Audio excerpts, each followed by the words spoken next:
Assalamu alaikum dear students, welcome back to Reading Skills in Communication Skills course. I am Jahanzeb Jahan and I'll be teaching you the rest of the reading skills which we are talking about in this video, because in previous video we've already talked about scanning and skimming.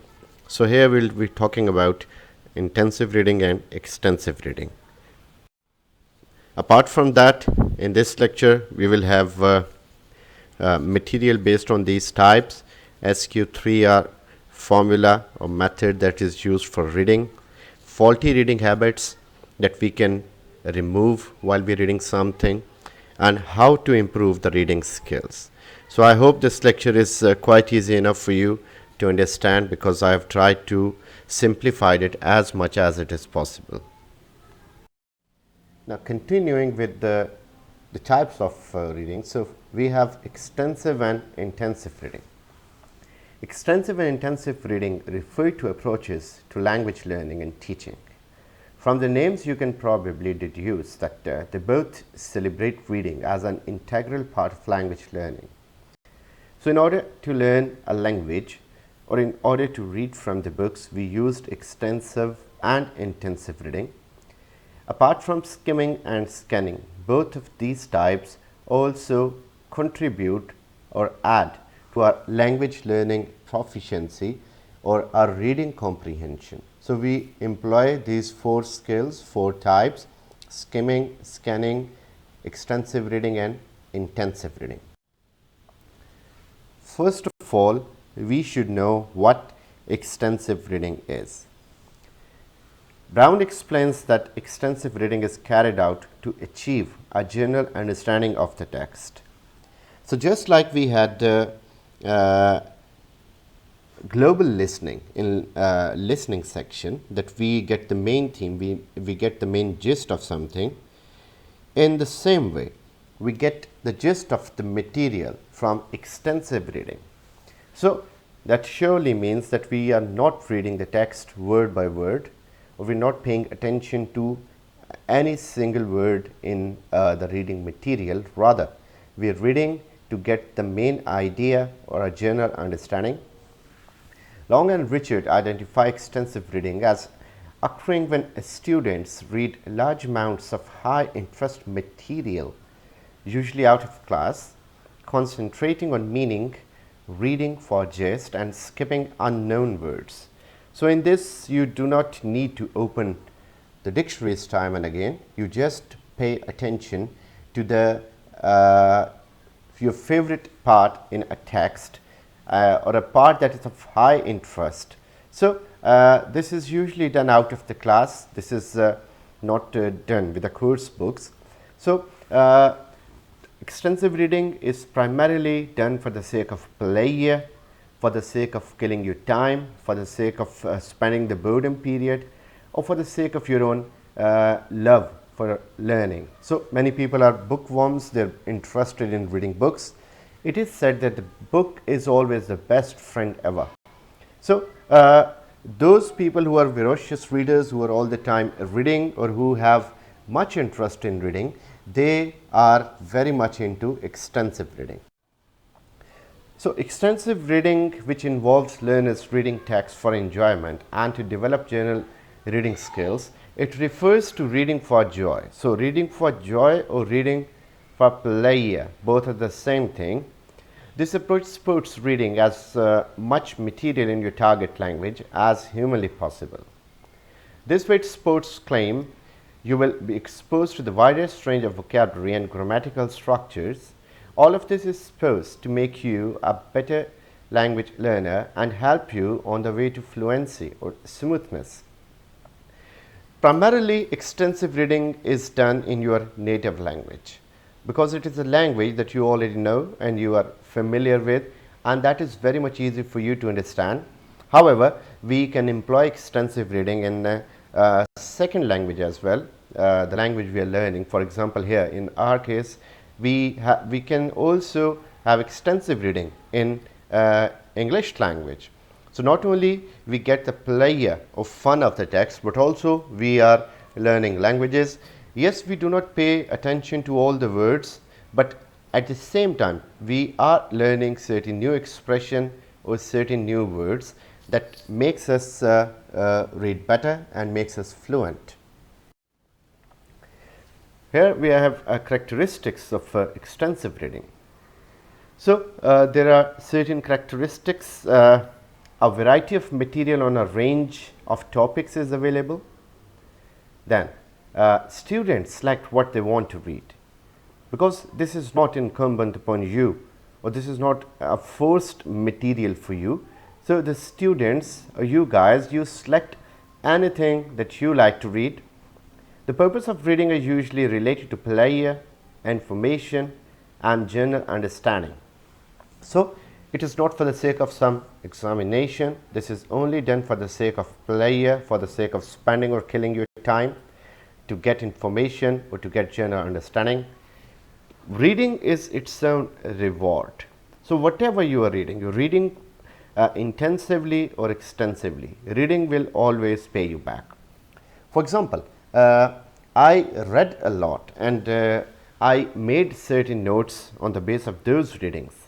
And now when I am recording these videos and I have created my own channel, all those materials that I even learned or read for my own pleasure, they were added to those videos and they helped a lot.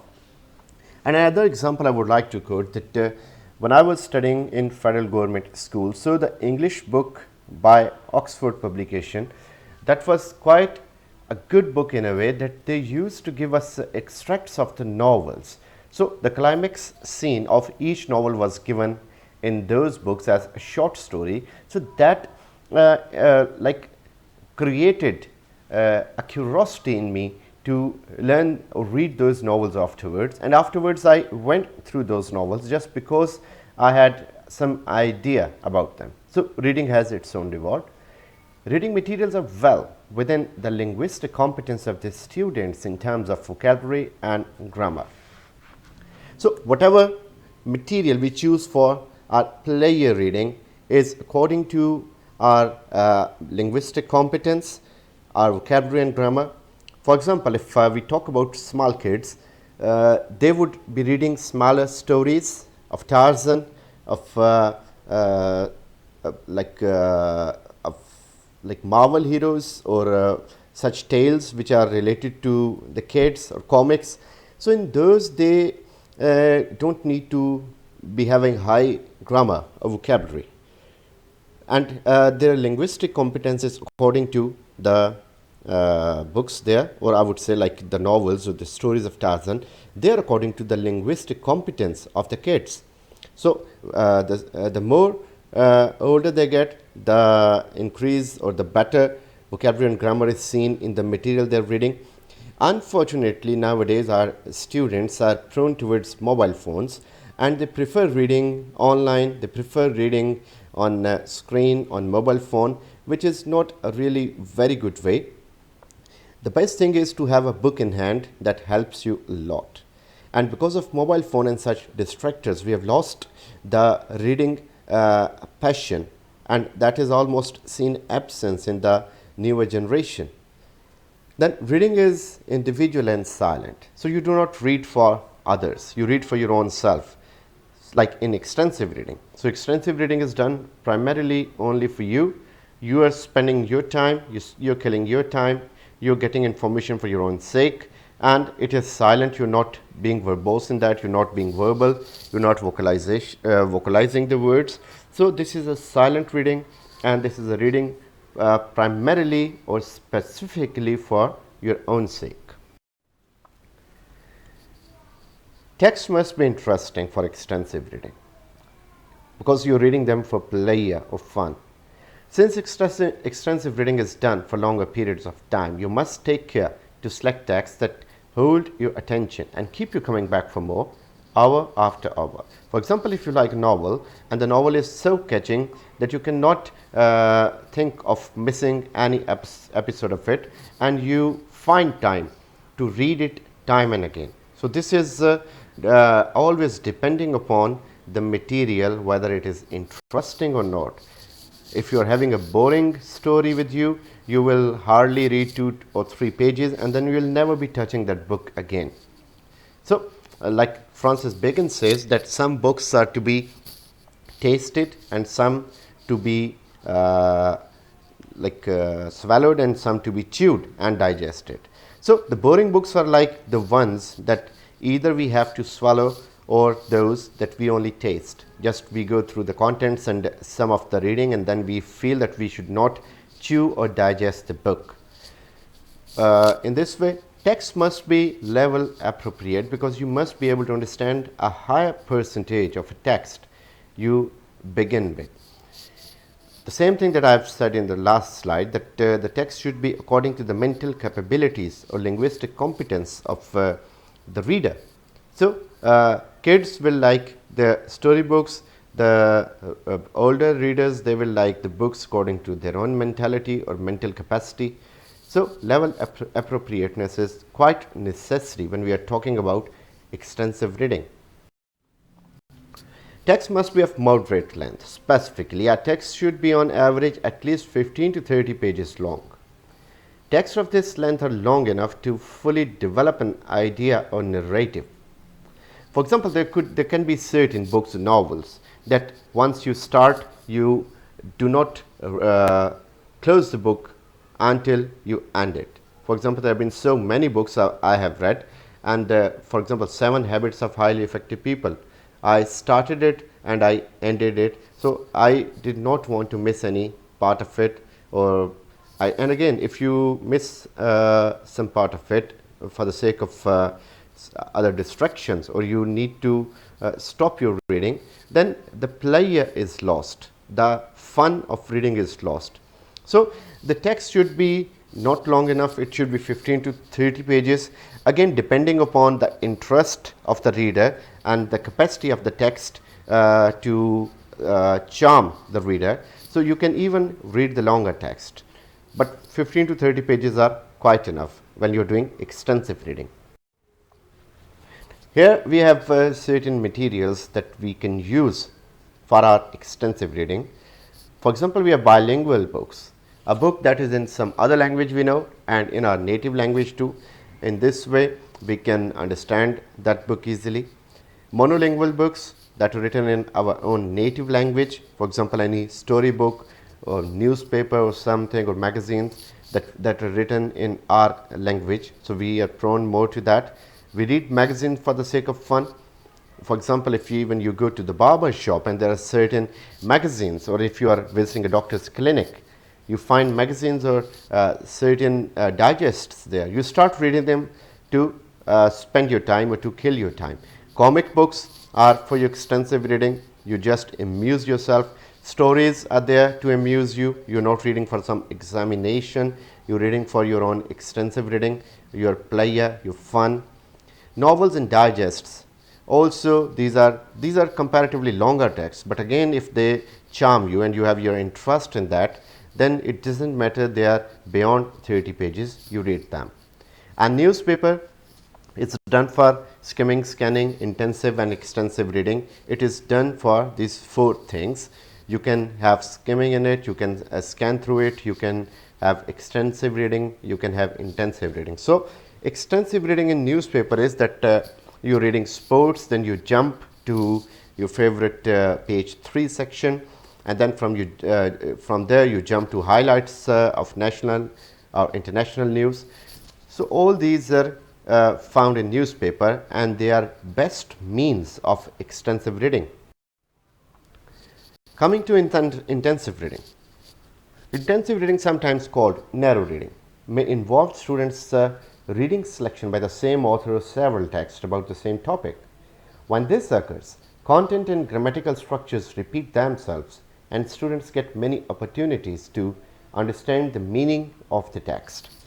For example, if you're reading communication skills, so there are plenty of books available, there are plenty of slides available. So, it depends upon you that which author you follow or which topic you follow.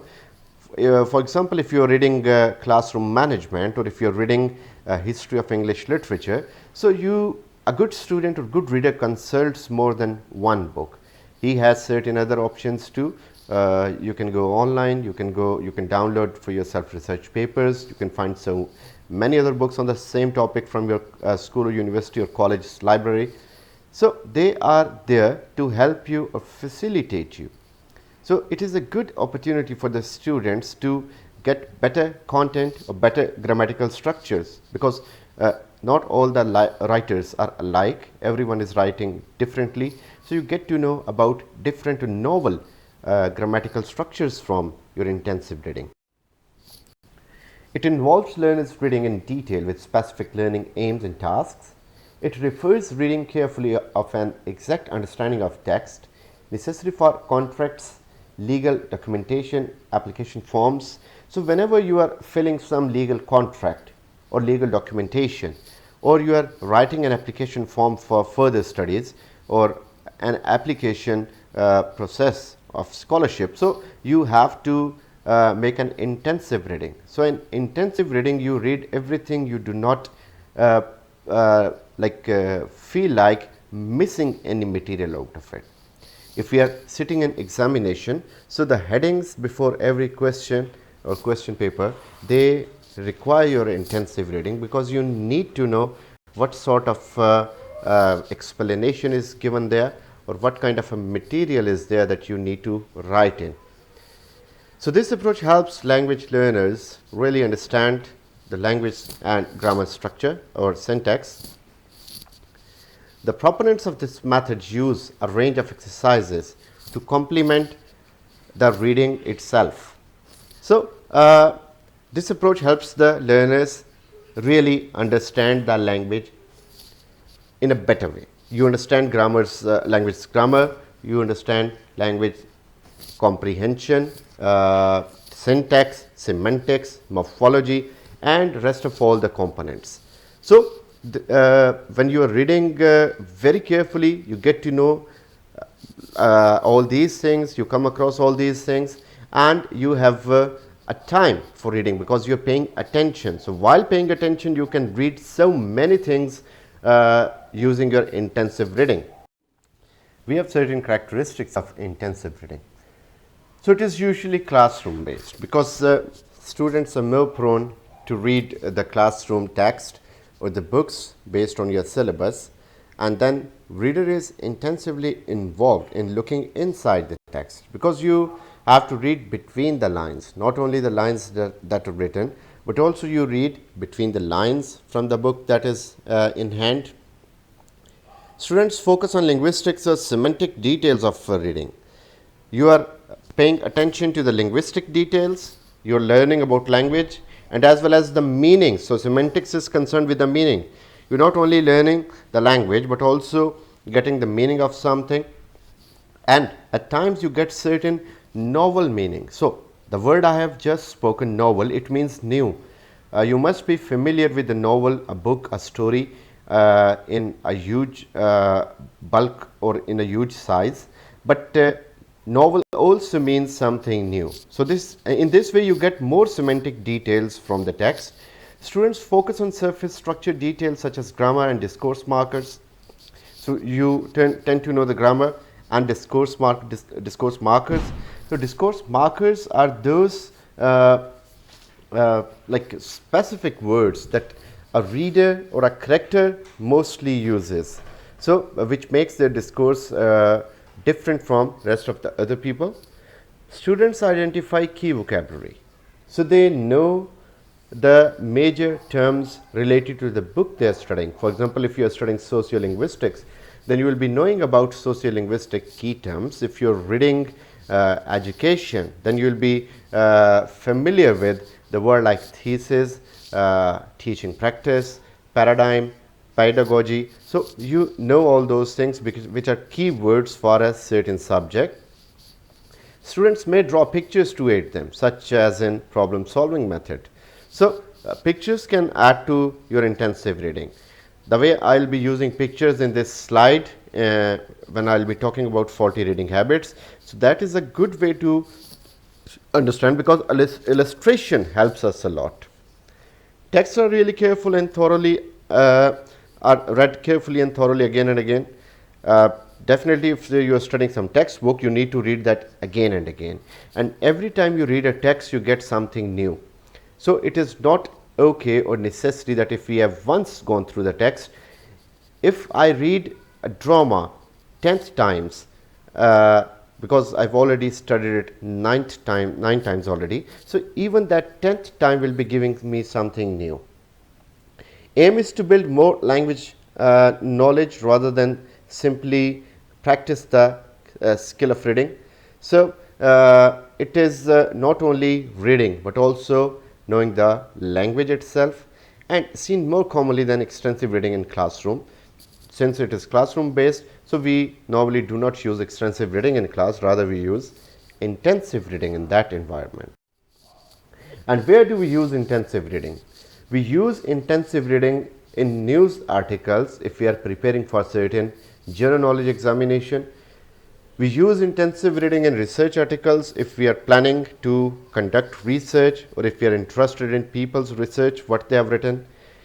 We use it in our syllabus, in our textbooks. We use intensive reading in official letters, because we have to be very careful while reading and writing official letters. And there's so many other stuff which is requiring intensive reading, where we need to be reading it as a whole and understand the text. So we cannot get the gist out of it like we do in extensive reading.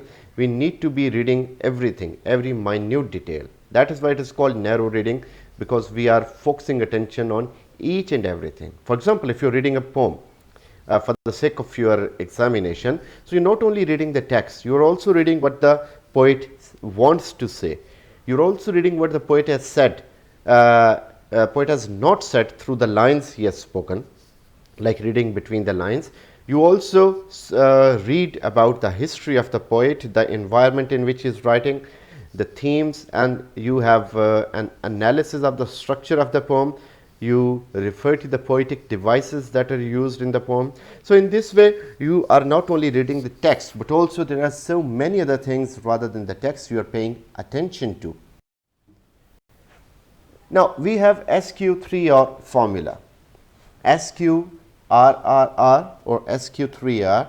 So it is a reading comprehension method named for its 5 steps: survey, question, read, recite, and review. So recite here is also interchanged with recall. The method was introduced by Francis P. Robinson, an American education philosopher, in his book published in 1946 named as Effective Study. So this is a method that we use for reading, or if we do not use it, we should start using it before starting any book, whether that is of syllabus or whether that we are using for extensive reading. It not only saves the time but also creates the interest of a reader in the subject. I always say that the students should be asking the teacher about the importance of the subject they are studying, because that creates interest in students about the subject. So in this way, this formula, this method also helps in reading or knowing something before we start reading it. So first of all, survey. Survey is an initial research on the basis of reader for the book or text that is going to study. So through survey, you come to know that what kind of book this is, or what is the rating of the book, what is the acclaimed reward of the book from the audience, from the readers, or what is the most interesting thing in the book, what is the most liked or appreciated thing in the book.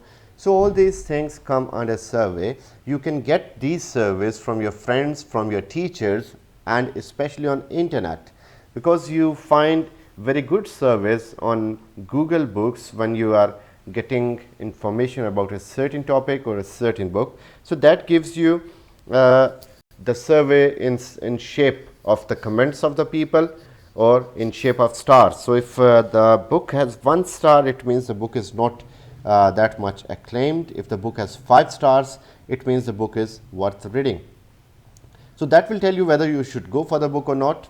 Or in case if it is a book for your intensive reading, then it helps you get knowledge prior to read the book. So when you have some summary or knowledge in your mind, it is easier for you to understand. For example, as just I said that I read certain extracts of the novel in my school age, so I was very much influenced towards reading the whole text.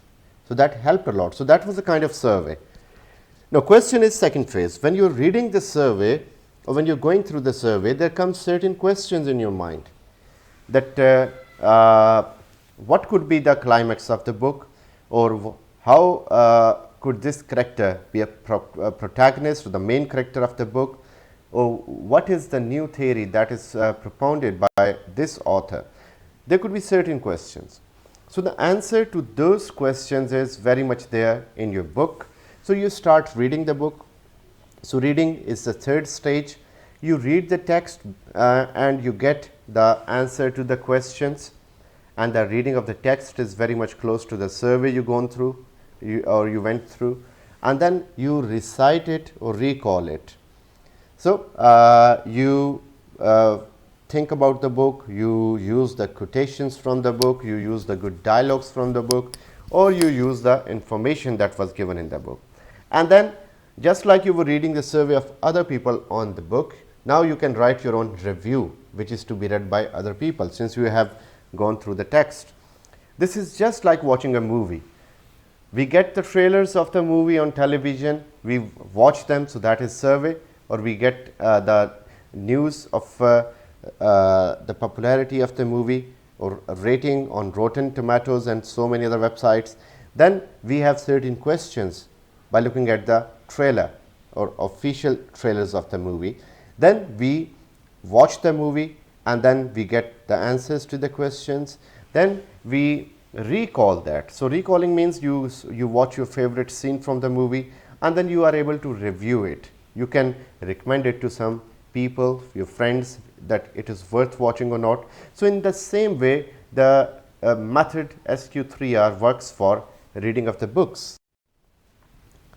So first, survey, like it says, scan the text and pay attention to layout, chapters, sections, graphs, pictures, highlighted words. So you have a basic understanding. Then you have a question that ask yourself, what are you already knowing about the text, or what is your goal, or you try to understand what is the author conveying, or what does he want to convey. Reading is the actual reading of the text, and reciting is repeating that aloud or asking yourself questions or making a summary of it. And reviewing is that reading the relevant parts or going through the notes or questions again, or recommending it to someone. So this method is quite useful when we are reading something or when we are starting something. It can be applied on your extensive and intensive both types of reading. Then we have faulty reading habits. We have certain habits that we do not avoid, hence we are lacking in reading. So if we are not good readers, we can never be good writers. Or if we need to be good reader, we need to avoid these faulty reading habits, which are finger movement, head movement, distractors, noisy environment, subvocalization, vocalization, reading each word, regression, and reading in bad light. So finger movement is moving your finger through the text. Some people have this bad habit with them.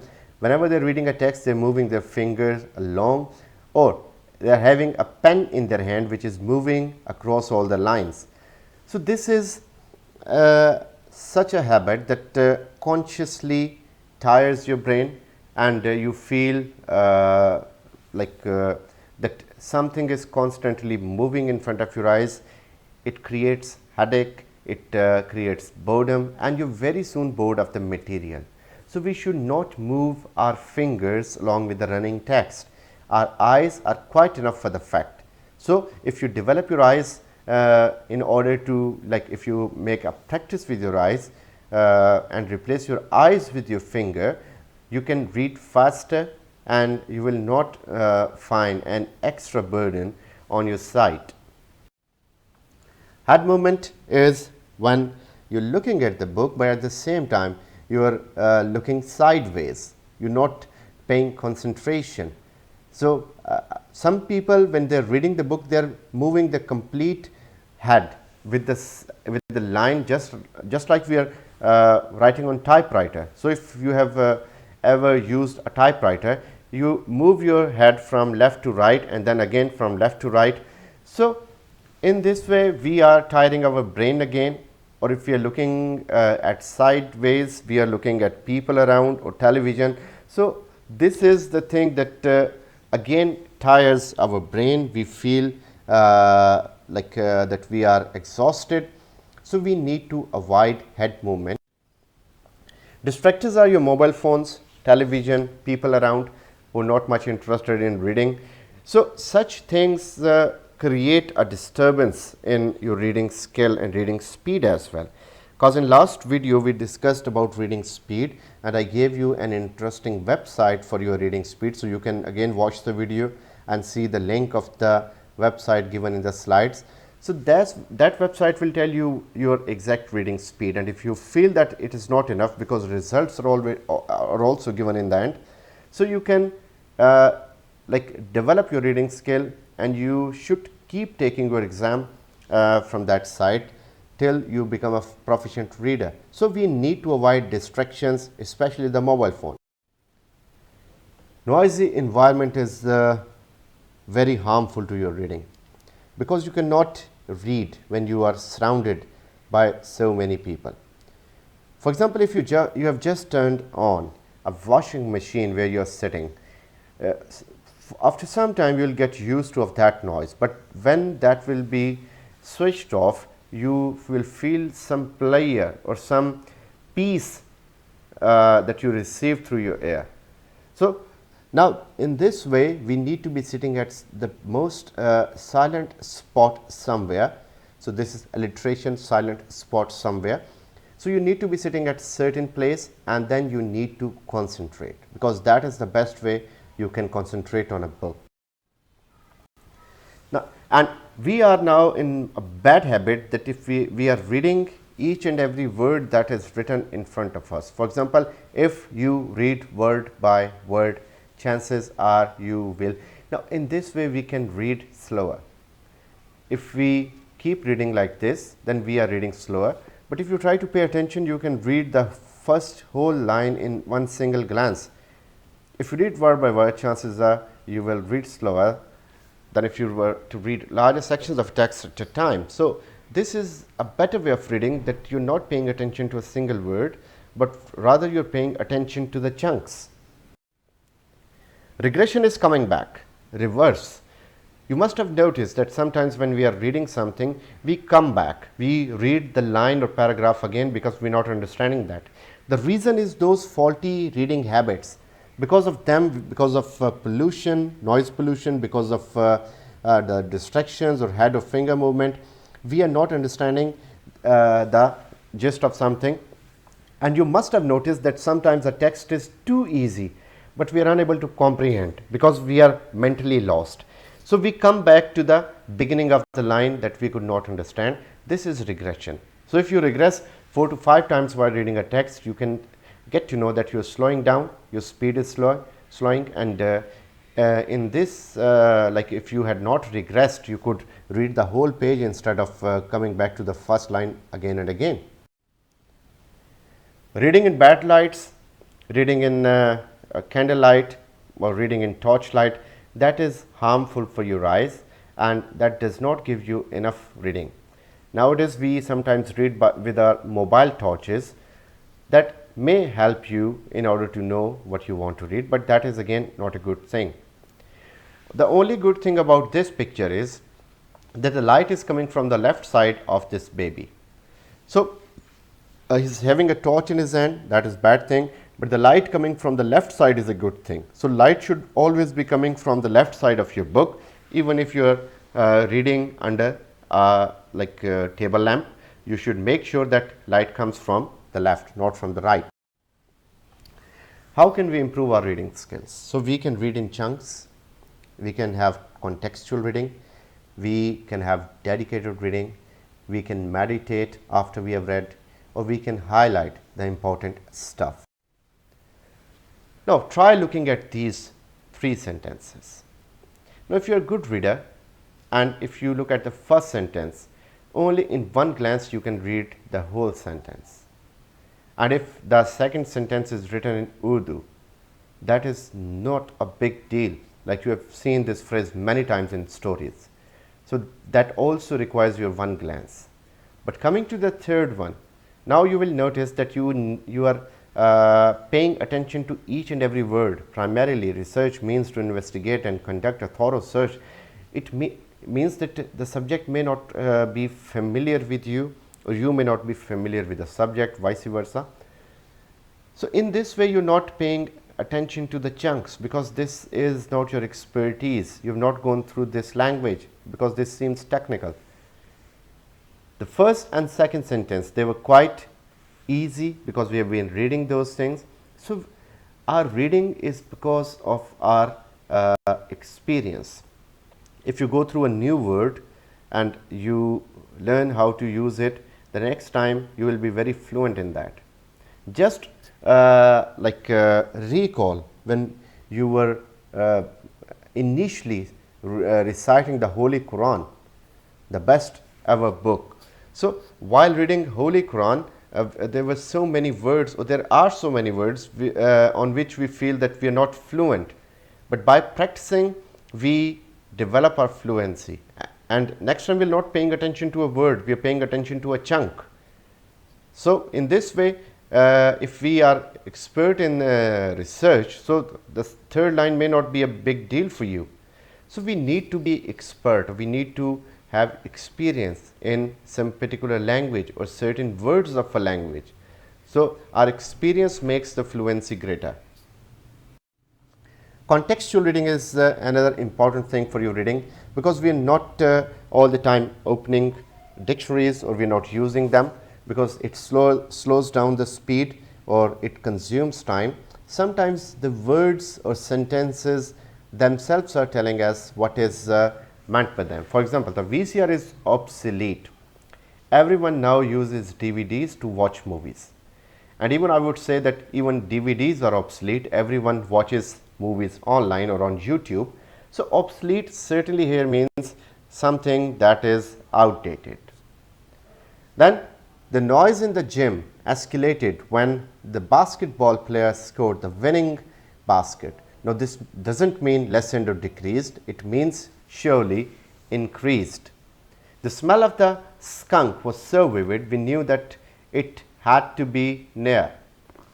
So it means powerful, it cannot be used as weak or dull. So this is the way we can have contextual reading, and contextual reading saves time, and it gives us information about new words too without going through the dictionary.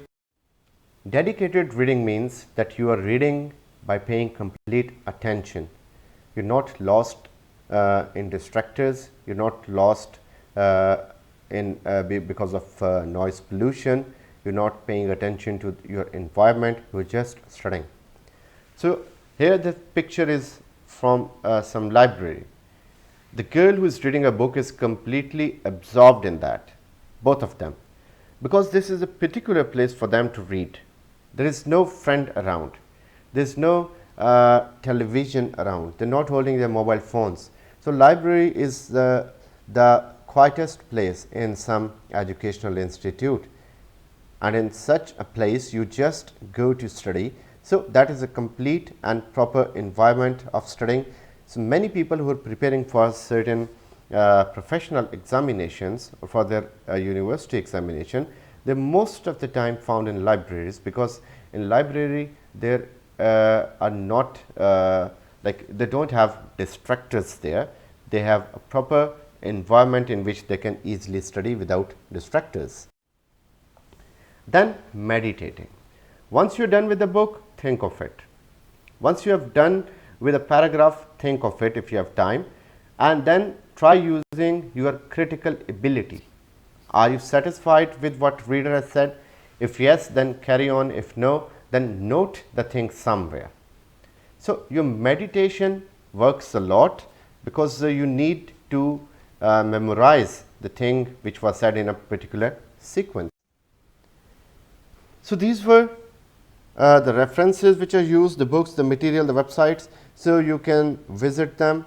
And now what you have to do is you have to read extensively, intensively, you have to practice your skimming and scanning. Make sure that you avoid faulty reading habits, and you go to the solutions, you employ the solutions that I have given in the end. Those solutions will help you in reading faster. So thank you very much. This was from my side. I hope you understood the material. Please subscribe the channel. Thank you very much.